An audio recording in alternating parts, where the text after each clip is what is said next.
This podcast is sponsored by BetterHelp. After experiencing trauma, I went to therapy, and my therapist guided me through a difficult time in my life.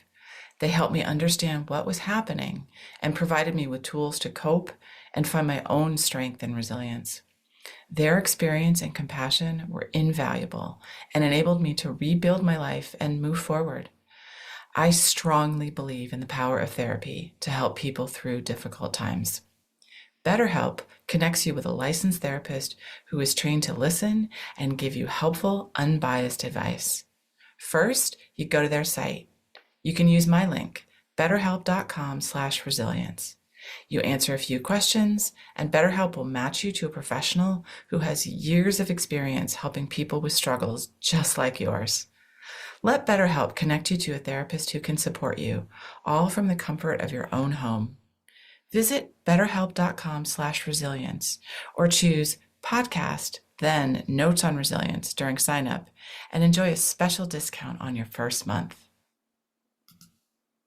Hi, welcome to Notes on Resilience. I'm your host, Manya Chilinsky, and our guest today is Cam Beaudoin, a disability inclusion and digital accessibility expert, and we had a fabulous conversation about both visible and invisible disabilities and how we can be supportive and how we can help people live their best lives. I hope you enjoy the show. Hello, Cam. I'm so excited to be talking to you today. Manya, me too. This is so great. I'm so glad that we got a chance to talk here. Yes. So tell us, who are you? What do you do? And why are you in a place to be thinking about the topics of resiliency and compassion? So I work in the space of disability inclusion and digital accessibility. I help organizations think about people with disabilities, either employees or clients, and I help them really figure out that these people matter to their bottom line as well. And when I think about resilience, I think about the actual people with disabilities and how they're able to overcome in many ways challenges that come through their lives, and how organizations are able to create better experiences for them as well. And I can't wait to dive into that a little bit more in this conversation. Yes. Thank you for that introduction. And let's just go right to it. You may know I have mixed feelings about the word resilience. I'm curious, what do you think about the word? So when I think of the word resilience, I think of pushing up against the status quo, overcoming obstacles or emotions that you may have that you know up here in your head may not be the right thing for you, but in your heart you're feeling it, right? When I think of like stress and anxiety, being able to overcome that and saying I'm pushing up against that and I'm able to get through that, that's building resilience. And I also think it's a bit of a muscle as well. It's something that we can practice and train ourselves to help push against when we encounter these objections in life or scenarios in life or things that happen to us. We're able to push up against that. I like that thought of resilience like a muscle, something that we need to work on and train to make sure it's kind of in tip-top shape. We all have them. We just all have different abilities to, our muscles have different abilities depending on who we are and how well we train. Right. And I think our lived experiences as well, isn't it? Like how long we've been working that muscle too. Yes. When I first heard the term resiliency, meaning emotional resiliency, my first thought was, well, I don't have that. Right. All these other people look resilient, not me. So, you work in the disability inclusion space. What do people most misunderstand about that space and about the role of resilience for individuals who are in that space? So I would say that what people most misunderstand is that people with disabilities are weak and are fragile and need our help all the time. And now I've met lots of people who have very serious limitations based on physical disabilities, right? I mean, thinking of someone with cerebral palsy who has a hard time controlling their muscles, or someone who's become a quadriplegic and is unable to move any of their limbs, right? Or someone who is born without limbs and things like that. And yet our mind and what we've been trained to think about people with disabilities is, like I said, they're weak and they're fragile, they're feeble, they need help all the time. And most of the people that I speak to who are in this situation, this is what they've known and they've accepted in their lives, that this is part of who they are. And they own it as well. They own their bodies and they own who they are. And they say, I don't need your pity and I don't need your help. Like, all I need is for you to open the door if it's there because someone's, the button's not working on the door or something like that. But I don't need you to treat me like I'm made of paper, right? All I need you to do is help me get to what I want to do. And I can give some examples of that as well. Imagine a banking app or like an application or something like that, or in a physical space. Sometimes what we're talking about is a 2-inch gap onto a sidewalk is a barrier that someone cannot overcome with a wheelchair. All they're looking for you to do is help them overcome that 2-inch gap. It does not mean that they're incapable of doing other things like doing their own dishes or getting dressed. It just may mean that one small thing is they're not able to do. Yes. And thank you for that. Why do you think that is? Why do you think that there is that stigma or that belief about helplessness? So I think that this is a big generational problem. So if I look back 60 years, anyone who had a disability, if you were deaf or if you were blind or you had a physical disability or a mental disability, then you were told to go study and work outside there, right? Like, they wouldn't want to mix the kids who had, who were in a wheelchair with the kids who were quote unquote normal. And that was a huge problem. That was a huge problem. I mean, this is, if we think even further back, right? Even in the Bible, it says, it says that people with disabilities are not worthy of God's love. And we can go back and there is a socioeconomic and social idea of what disabilities actually are. Now, I'm fortunate. When I was in high school and in grade school, there were children or kids with disabilities who were there as well.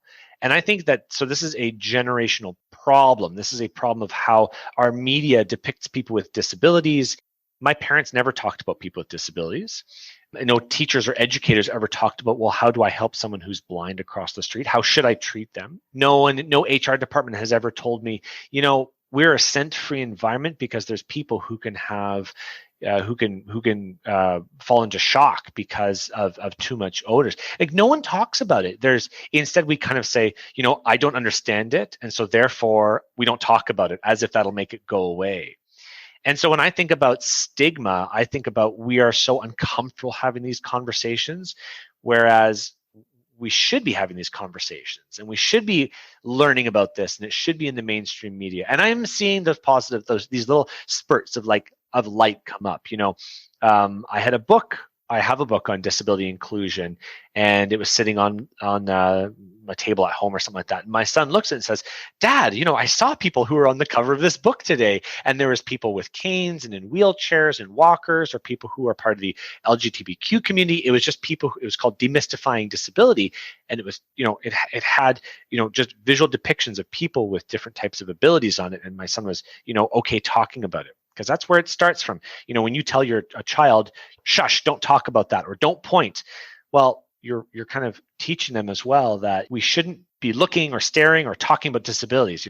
They're others. You talk about back when you were in school, and I think back to my own experience. I don't remember very many students who were disabled or who had a disability in my school experience at all. So it was not something I was exposed to. And it sounds like it wasn't something that you particularly learned about as a young child. So what brings you to this important work now? Why is this your focus? Yeah, I love that. No, I want to just tell you, you corrected yourself, and it was really interesting because you said people who are disabled, and then you fixed it and you said people with disabilities. And that's really interesting. And I want to just touch on that topic for just a second, because it's society who disables us, right? It's when we don't have the ability to get into a building, and we've all been disabled at some point. Here's a good example. Have you ever walked up to a door and there was no push or pull sign?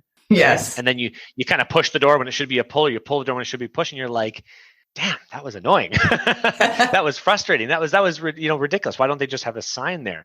Well, I mean, you could extrapolate that to exactly what this is all about. Or have you ever been pushing a shopping cart or maybe a stroller or something like that. And yet there was no curb cut, right? There was no curb that went down. And you've got to kind of like walk the stroller or shopping cart like up on the curb and then to the back of your car to like take everything. Like these are all forms of, like, we are all disabled in these ways, in certain ways, but that is a societal problem. Like, the construction wasn't built thinking about people with shopping carts or with strollers. Therefore, it disabled people in that situation. People with disabilities are just experiencing that on a day-to-day basis. It is society who disables people. It's not people who are born with it. So I got into this because I was a software developer before. I worked for a large organization, and we were building mobile apps and web apps for, usually the financial sector. And as a junior developer, I was put in, and they said, okay, well, Cam, no one cares about this accessibility stuff, so let's put you in as the role as the junior developer. You'll care about it. And I did. I loved it. I made it my thing. I made this my thing. Other people specialized in different technology. And I said, no, I'm going to make accessibility my thing, because it was so interesting to think that good code is clean code and accessible code is clean code. So therefore, good code is accessible code.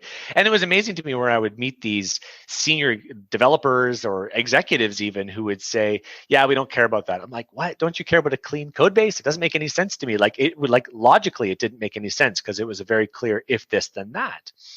But I'd never actually tested out my application with someone who had a disability. But there was somebody who would travel around all the different offices, and he was an accessibility professional. He himself is blind. And I saw my, A-type personality boss walk up to him and say, like, hi, Tom, my name is Jim. And he stuck his hand in his face. But Tom is blind and had no idea there was a hand in front of him. And I died from embarrassment. I actually ran back to my desk and I went to YouTube and typed in how to shake a blind person's hand. And all you needed to do, it's the simplest thing. If ever you want to shake a blind person's hand, all you need to do is just state what you're doing. Hi, Tom. My name's Cam. It's great to meet you. Can I shake your hand? By just saying, can I shake your hand, it's given a cue to someone to put their hand out and shake it.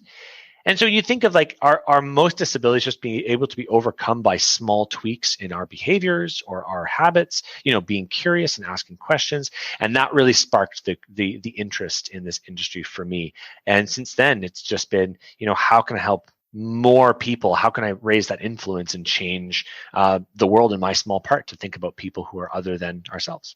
Wow, that is so amazing. I love that you started as a programmer and thinking about accessibility in that space and then expanded it to the great work that you're doing now. Wow. So we talked a little bit about disability and the role of the system, that it's not necessarily the individual, it's kind of the world around us. So how do you think about the role of the system, our institutions, our society, in putting up barriers and in also, supporting resiliency and building compassion? Where do you see the role? So I think that our systems, we don't think about people other than ourselves early enough, right? We tend to think about that as the very end. Like, it could be something as simple as, let me create a presentation for my organization, right? I'm going to present, and I build this whole presentation. It's got beautiful graphics and it's got all these charts and things like that. And we think of, like, yeah, because I love this and I love how this looks, therefore it's going to be perfect. Have you ever given a presentation which does not land? And I'm speaking to anyone who's maybe listening, who's like, someone says, yeah, I heard you talk for 45 minutes, but I didn't understand anything. And you can take that as a small microcosm for what systems as a whole do to disabled people. And it could be governments, it could be organizations, it could be family units, it could be anything like this. Going back to what I said earlier, we don't know how to talk about it. We don't know how to get through that conversation around that. So if all we did was think about these things earlier on, and this could be many different things. If we only would think about people with diverse backgrounds or different color skin, or who love different people, or who have disabilities, these are all like really small parts of a whole, right? If we just thought about the environment before we actually, built our house, then we're going to build a house that has environmental standards kind of built into it, instead of afterwards just saying, yeah, I'm going to put a green roof on top of this building and then I'm I know all you need are solar panels. Yeah, but you're using concrete, which is it by itself not environmentally safe. So I think of just like thinking of these things earlier on create positive systems in our environments and in our society that will help people with disabilities or help people who are other than us. What are one or two things that our listeners can do as individuals to do that thinking earlier in the process? Can you give us some hints?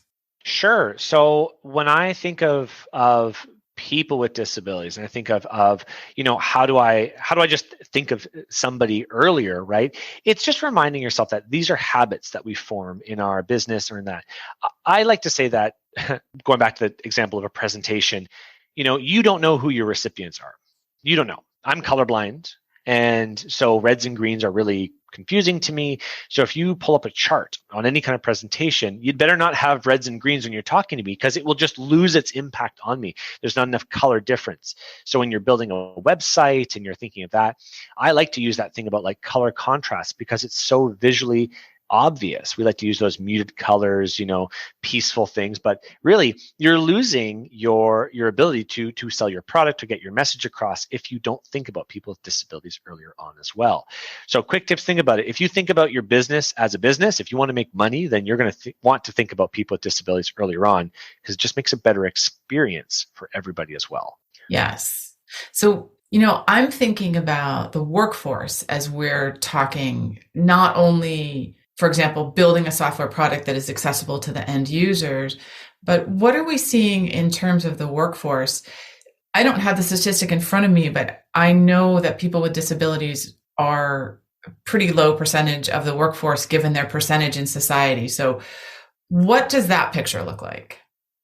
Yeah, that's a good question. And I want to quantify that and say people with visible disabilities are underrepresented and underemployed because there are many, many people who have invisible disabilities that we don't even know about, right? We're talking about people who have experienced trauma, people who are experiencing anxiety, who are experiencing long COVID, who are still employed and not being served by their organizations or are being underrepresented. I know people who come to me and say, I've never been able to admit to my employer that I have dyslexia.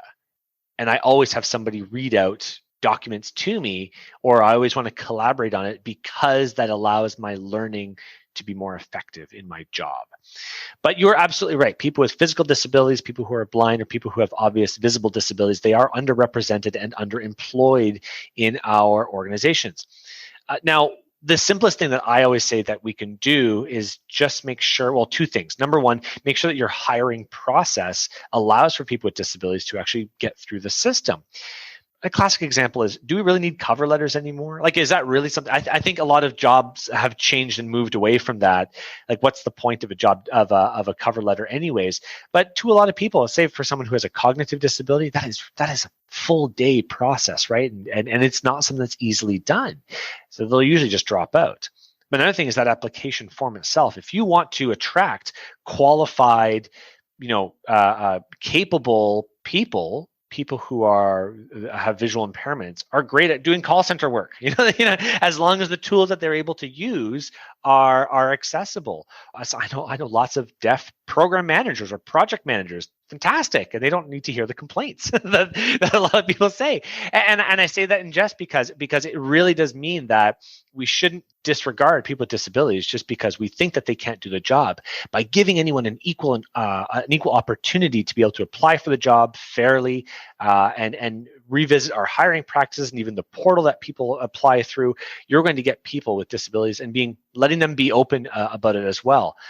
And that can be just solved by a simple paragraph at the bottom of your hiring process, right? HR departments all know they're not allowed to ask for disabilities, but you can ask if they require accommodations, and you're not allowed to disqualify somebody because they ask for accommodations. So I am legally allowed to ask for, I need to have a sign language interpreter with me as I apply for this job, and I am not allowed to disqualify somebody based on that either. So there are lots of ways that employers or systems or organizations can do to help and bring in top talent. I'm talking top talent in the workforce. There were two things in there I found really interesting. So one was that you made the difference between visible and invisible disabilities.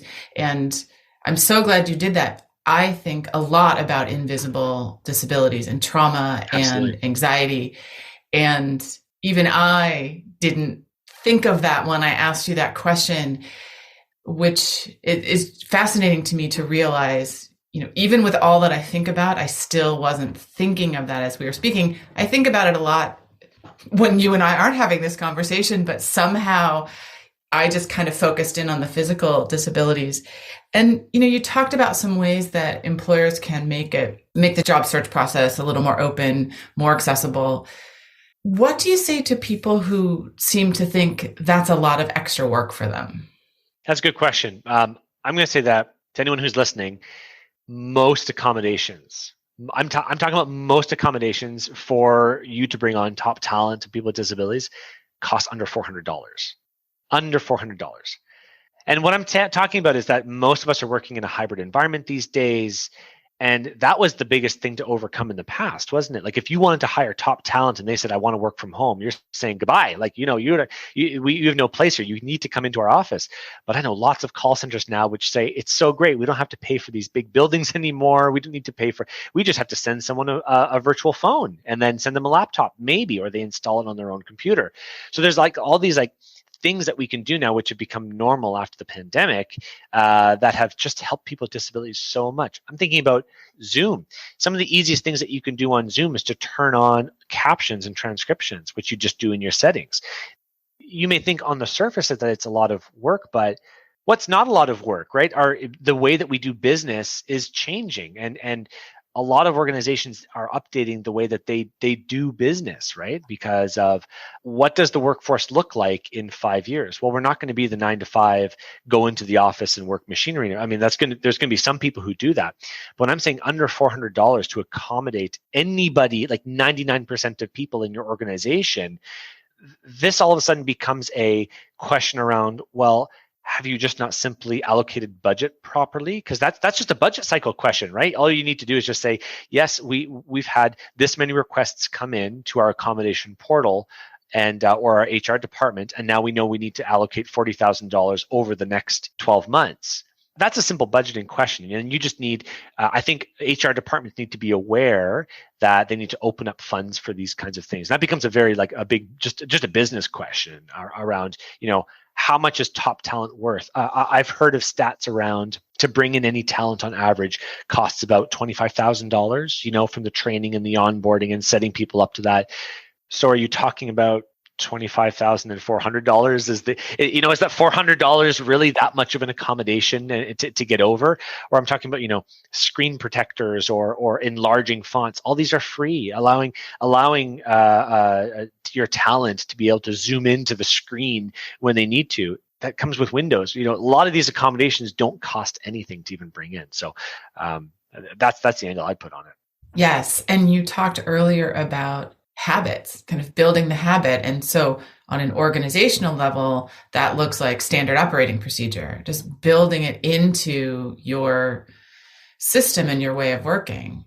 Seems straightforward, as the answers to many of these difficult questions seem straightforward, and somehow in the application don't seem as straightforward. Yeah, and we do get into the weeds. I'll admit that the first time somebody raises their hand, and I'm thinking just an HR employee who is just hired on to think about accommodations, they're in the office raising their hand and saying, hey, you hired me to bring in accommodations for people, and I don't even know what it's about because they just came out of school or something. And like we said before, schools don't talk about people with disabilities. It's uncomfortable. And especially if you've never met people with disabilities either, it's uncomfortable. There's lots of resource groups out there. I started going on YouTube and trying to learn how people with disabilities actually interact with the world.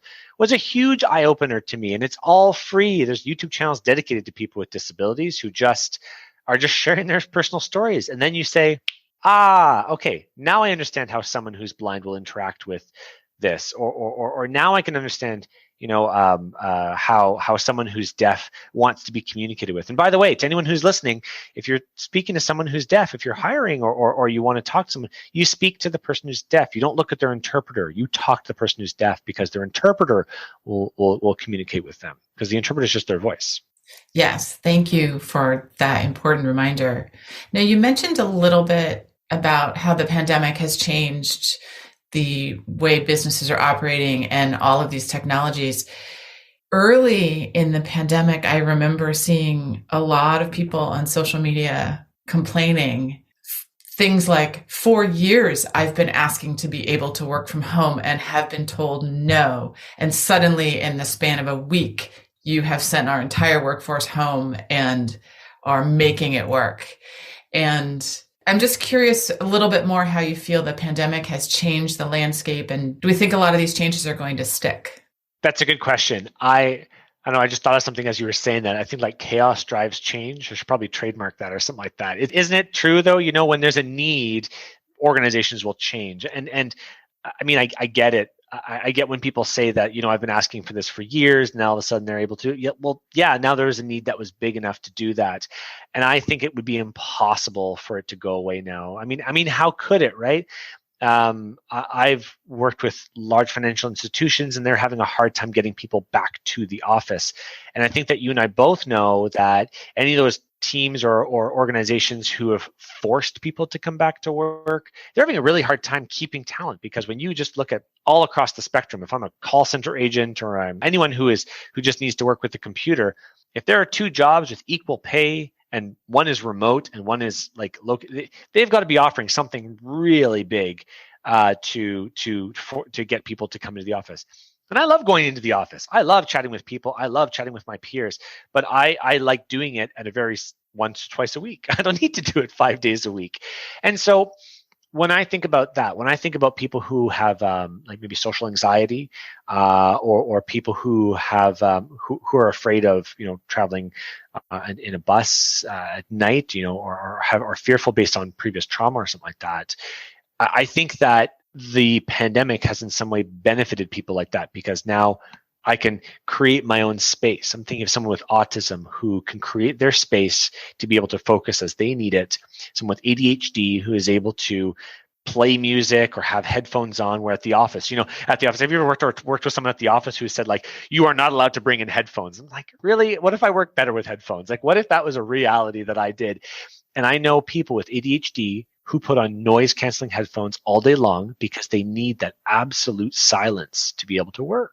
And how can I deny, like, if I want my workers to be more productive, then there are now studies that show that if you allow people to just work as they choose to work, then they're going to be more productive. It's not about forcing them to come back. So yeah, this is a whole future of work conversation that's really going to be interesting as things evolve in the next couple of years. It is quite interesting to see how things have changed, and we're at such an inflection point right now with businesses trying to go back to pre-pandemic normal and kind of figuring out that balance. Yep. When you were talking, I was thinking back to several years ago, the open office versus individual offices debate. And you know, I myself work better when I'm able to concentrate and when I'm not being interrupted. And open offices are a disaster for me. I get so distracted so Don't you easily. wish for cubicles again? Like, I wish there was cubicles. I know. I do. And even after I stopped working regularly, like in a corporate environment, if I walk into an open office, I just think, oh, how do you people work? I know. Oh my goodness. So through your work and in your experience, you have learned so much about what's going on in the disability space and how to help people and support them. You know, what's an important lesson that about resilience or maybe about compassion that you've learned because of your work and your experience? I would say that what I've taken away the most from is never assume. Never assume anything about anyone. And the best thing that you could do is just simply ask. Just simply ask. You know, if you think that somebody is unable to do something because they're in a wheelchair, if you would just ask instead and say, "Hey, do you need help with that?" That's all you need to do. Just like back in my question about, like, you know, shaking my friend's hand. If I just, you know, all I need to do is just ask him, you know, "Can I shake your hand?" And that was enough cue. So I try to approach every situation now is like, how do I assume less and just, you know, embody that idea of curiosity a little bit more. And a lot of people with disabilities are going to be more than happy to explain to you how they interact with the world, because all of a sudden you become interested in them. You've been interested in something that they're doing. How do you drink water if you're a quadriplegic? And someone says, well, I have someone who helps me out, or I have this tube that kind of sits just on my cheek, and I just turn over and sip water whenever I need to, right? And assuming that when somebody needs to go to the washroom, for example, if you're an employer and you say, so, man, this person needs to go to the washroom all the time. Well, maybe they have a colostomy bag, like maybe they have to go out and use that, like to empty that out. And they're told by, that they need to empty it every 2 hours because that's what they need to do. So embodying that idea of never assume, just be curious and ask questions, be open to responses, and creating safe spaces as well. I know I've led teams where in the past, maybe there was a lot more safe space that needs to be created. And I know lots of leaders who need to work on their safe space efforts and to create good environments for their employees and workers. But it's amazing to me how many people assume when, you walk into an area or how people experience the world when you have no idea unless you've asked the question. I like that. Never assume and come at it with curiosity.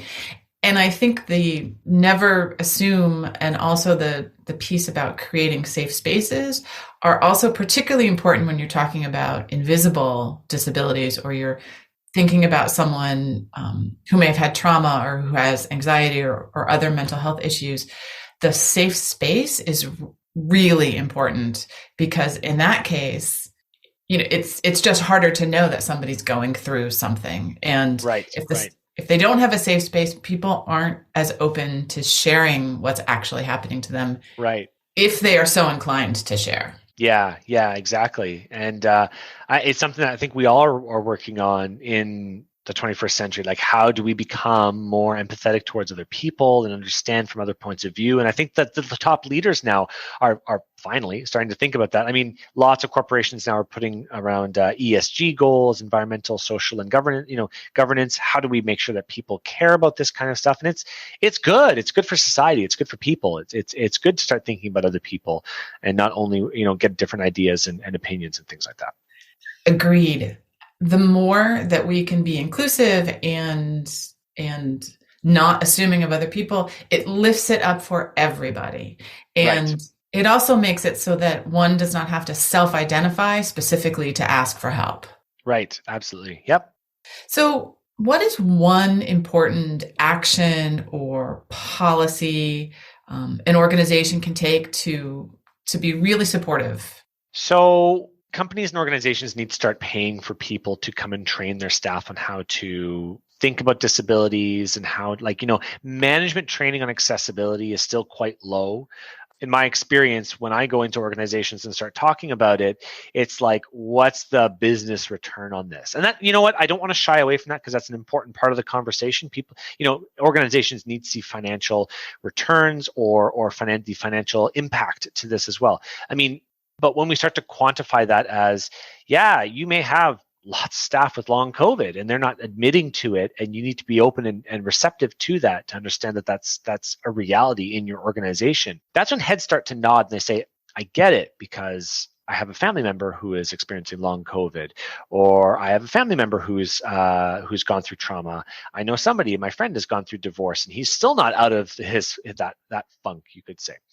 So I think that we need to be comfortable with those business conversations around these kinds of things as well. But really, staff training, empathy training, etiquette, disability etiquette training is huge right now, and we need to start getting that in the hands of employers and managers, so that they can start to really put some of these processes in place and start to think about some of their employees may have disabilities that they don't even know about. You don't know what's going on in your staff. Right. As we talked about earlier, it's a little bit of an education issue. I think a lot of people, once they actually learn, will take the steps. It's the point of helping people become aware. Right. And I can understand and appreciate it. It's hard to quantify. Like, how do you quantify the business value of helping people with trauma? Like, that's a really hard thing to start to put. Like, how do we quantify caring about your staff who identifies LGBTQ? What's the financial benefit of that? Well, if we start to talk about things like inclusive in companies, score higher in hiring best practices, things like that. Like, your staff retention is much higher if you include those types of conversations around. Gen Z, who's coming up, right, are now choosing to only work for organizations who have these types of diversity, equity, and inclusion policies in place already. And you're going to lose staff. You're going to lose top talent if you don't care about it. And I know that's really big in the world of tech. The Silicon Valley. That, like, people out there, like, they do not work for companies who don't identify as having some kind of DEI strategy. Yes. Excellent. So we're getting close to the end here. What's one question that you wish I had asked you? That's a good one. We talked about so much. I don't know. I think that one of the questions that I get asked a lot is, when do we become accessible? And what's the end goal? And so people treat a lot of accessibility programs like as projects. So they think that if they were to just do the audit and bring in a couple people who are blind, and I'm being very callous here, let's just check a bunch of boxes and that'll be okay. And this discussion isn't new. This is a discussion that I know a lot of people who support movements like Black Lives Matter, they feel this exact same thing. If we just check a bunch of boxes, then we're going to be cool. That's it. And that is like the opposite of what this is all about. What we're really trying to do is change the way that people think about disabilities and change the way that organizations take part in society. And so when people ask me, oh, so once I'm finished this, then I'm accessible. My website is accessible. My office space is accessible. And I'm like, yeah, but no, because we haven't ever really talked to people who are deafblind and how they may interact with your tools or your systems or things like that. We are talking about human beings, and we are nuanced, and we are multifaceted, and we have many different opinions and ways that we want to work or desire to participate in society. And so it's not a destination. It truly is a journey. So I want to remind everyone who's listening that your disability teams or your accessibility projects, they will never be done, and they should never be done. And if that's the type of conversations that you're having in the organization, then don't worry. It's very normal. But we need to get more equipped on ways to handle that from a business conversation around, you should always be allocating funds to these types of projects or these types of initiatives, and it'll never be done. This is just part of your normal operating costs going forward. I like that thought. It's a journey. It's not the destination. I feel like there's so many things that's true for, but this is an important one for organizations to remember. This is ongoing work. That's right. I like what you said. It's not, one and done, check it off the list. Right. And many, if I could just add in there, a lot of people think this is a bit unique in that, but, does your management training ever end? Does your GDPR, information security, like, does that training ever end? Like, why do we have large organizations doing continuous training on their ethics policies? Like, does ethics questions ever end? Like, no, they don't. They're always being continuously updated. And this is exactly like that. It is a program that is ongoing, and it is, again, like I said, multifaceted and growing and important for the long term. So it's not something that you'll ever see an end to. And yeah, that's scary to some organizations who haven't budgeted for it. But I want to let you know, it's okay. It's okay if we haven't thought about it today. You thinking about it tomorrow and next month and next year is where the important work has to happen. Thank you for saying that. Now, one last question before we end this conversation, which I don't want it to end, Cam. I love talking to you, and I could do this for another hour. But what would you tell your 18-year-old self about either resiliency or compassion? I would tell him that you're harder on yourself than everyone else is.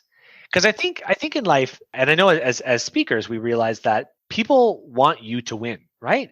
I'm not going around to anybody thinking, oh, I can't wait for that guy to lose, And I think that people want you to recover from your trauma. People want you to come back as your best self. People want you to learn the skills to improve your life and the lives of people around you and your family and your kids. I was participating in a speaker conference recently, and she was the host was talking about how we go to our children and we say, you can be anything that you want. right? You can do anything. And then we ourselves don't put that on ourselves, right? We go and say like, oh, but I'm working this job that I don't want to do anymore.